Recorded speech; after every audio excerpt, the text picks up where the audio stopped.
Assalamu alaikum. I am Dr. Sabah Khan. Today I'll be telling about the instrumental vaginal delivery or the operative vaginal delivery. So I'll be telling the basics and be showing the skills how to perform the instrumental vaginal delivery. Instrumental vaginal delivery is also called as the operative vaginal delivery. The instruments which we use in the operative vaginal delivery are the forceps and the vacuum. In part 1 we'll be talking about the forceps, and in the part 2 we'll be talking about the vacuum and showing the skills how to apply and deliver the fetus. First we'll be telling about what are the indications when we need to apply forceps or the vacuum. The indications can be divided as maternal indication and the fetal indication. Maternal indications are when there is prolonged stage of labor, second stage of labor. We know the duration of second stage of labor in primary gravida is 2 hours without epidural, and with epidural it is 3 hours. And in multigravida it is 1 hour without epidural and 2 hours with epidural. So if the second stage is prolonged, but we know that the fetal heart rate is normal, there is reassuring CTG, then we can take the second stage up to this duration. But if the duration is prolonged, then we need to apply the forceps or the vacuum to make the delivery complete. Then there are maternal conditions in which we need to shorten the second stage of labor, like cardiac disease, or if the mother has heart failure or severe anemia, then we need to shorten the second stage so that the mother does not exert and does not apply the Valsalva maneuver. And then the fetal conditions are when there is fetal distress, then we need to apply the operative and do the operative vaginal delivery by vacuum or the forceps. Now I'll be telling about the anatomy or forceps. The forceps has 2 blades, as you can see. One is the right and the other is the left blade. This is called as the handle of the forceps, and then this is the lock. As you can see, both blades are locked when we apply like this. This is called the shank, and then this is called the blade. The blade has a fenestration in it. Then there are 2 curves. One is inside, in which the fetal head comes. This is called as the cephalic curve, and then the outside, which is in the pelvic, that is called the pelvic curve. The blade has 2 parts. The distal part is called the toe, and the proximal part is called as the heel. So this is the anatomy of the forceps. Now we will talk about the prerequisites for the forceps delivery. That is the requirements which should be there before we apply the forceps. Important first is that the bladder should be empty. There should be adequate uterine contractions. The fetal head should be at the outlet, and the vertex should be palpable with each uterine contraction.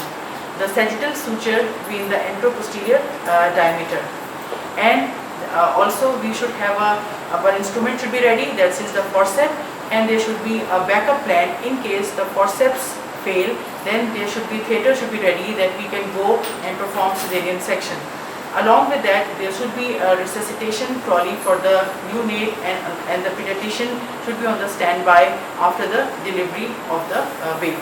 The outlet forceps delivery we can also address in the mnemonics, that is the A. So first we have to address the patient, give her adequate analgesia.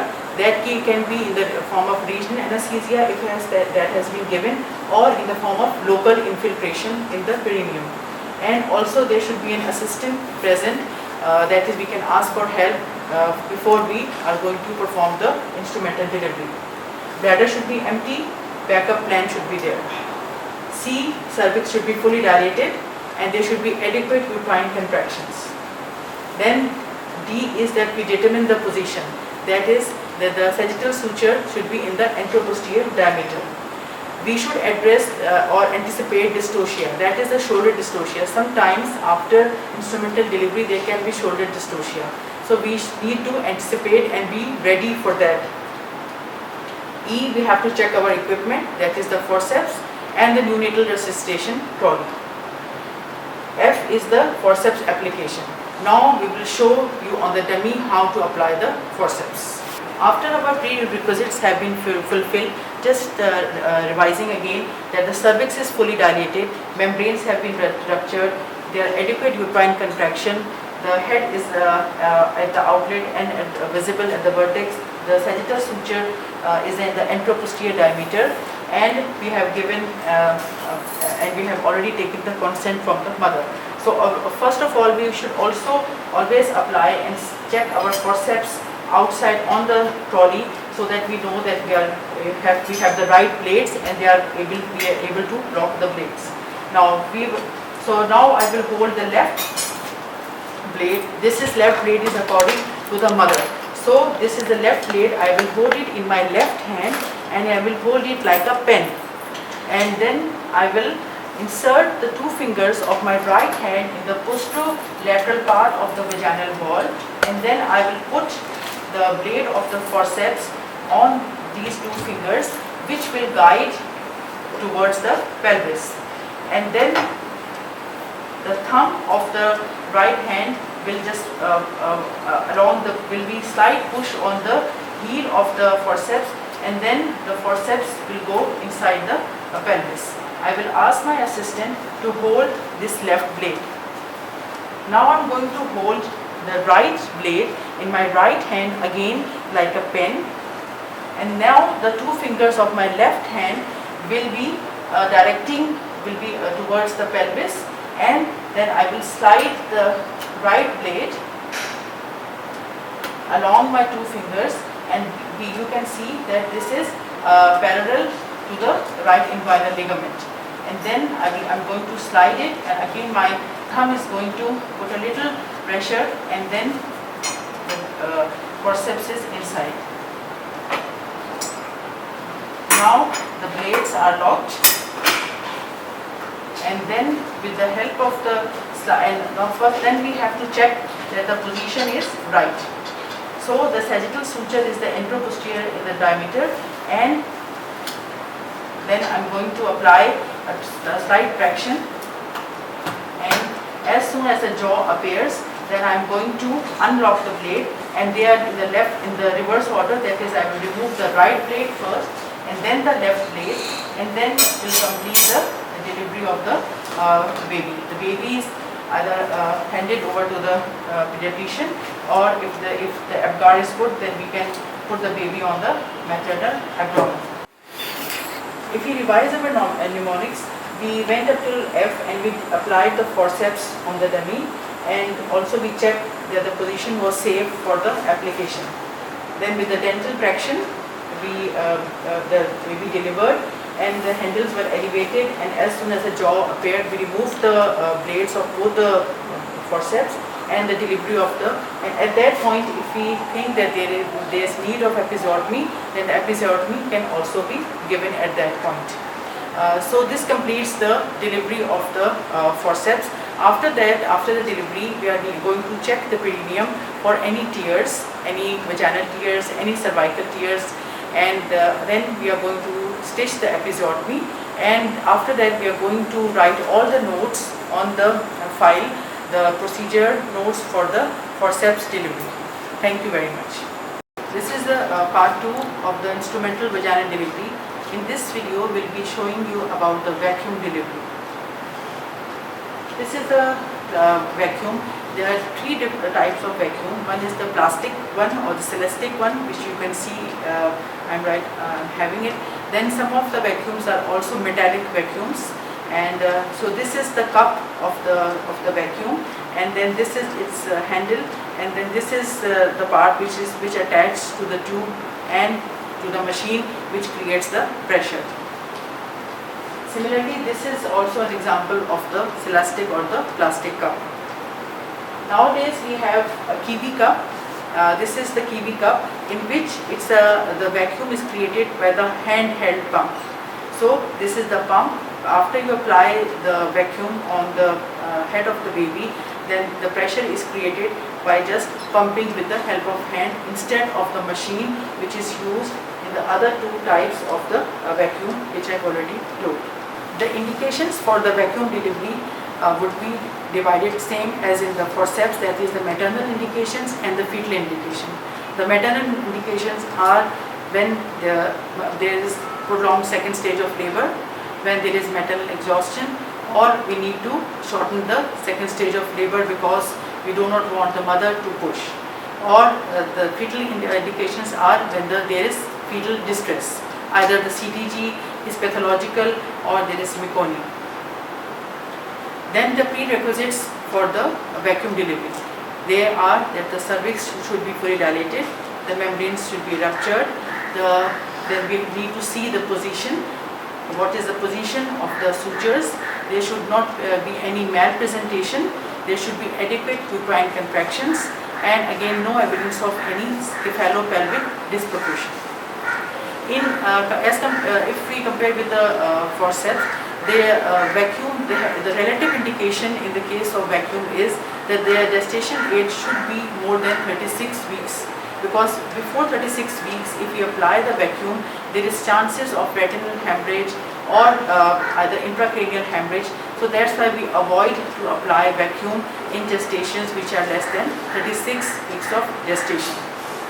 After seeing all the completing the prerequisites and excluding any contraindications in this case, now we are going to do the vaginal examination and apply vacuum on the tummy.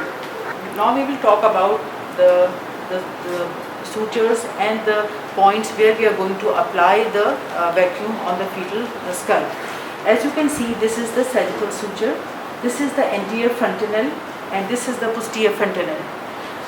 In the vacuum, the important point is that we need to determine the flexion point, because at that point where when we apply the vacuum, which would cause the flexion and the least possible diameter of the fetal head would present, that will make the delivery easy. Now the flexion point is identified, that is 3 centimeters anterior to the posterior fontanelle. So this is the posterior fontanelle, the flexion point will be 3 centimeter posterior and anterior, and posterior 6 centimeter posterior to the anterior fontanelle. So this would be the flexion point. So when we are going to apply the vacuum, it is very important that we apply over the flexion point so that it will cause flexion. After again we have checked all the prerequisites, cervix is fully dilated, membranes are ruptured, and we have determined the suture position and their adequate uterine contractions. Then we apply the cup of the vacuum on the fetal skull. After we apply the skull, then we are going to do the vaginal examination to exclude that no of the vaginal skin has come inside the cup. After the cup has been applied, we are going to create the pressure. If it's a kiwi cup, then that would be by the handheld pump, but if it's not the kiwi cup, then there's a machine will be attached to this cup and we are going to create the pressure. The pressure is usually created up to 500 to 600 millimeters of mercury, that is on the machine, or 0.8 kilogram per centimeter squared.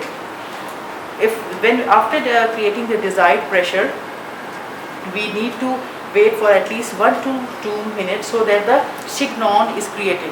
What is signon? Signon is that with the pump, the skin of the fetal skirt gets little edematous, because that would help in the good attachment of the cup, and there will be less chances then it would pop up when we are going to pull.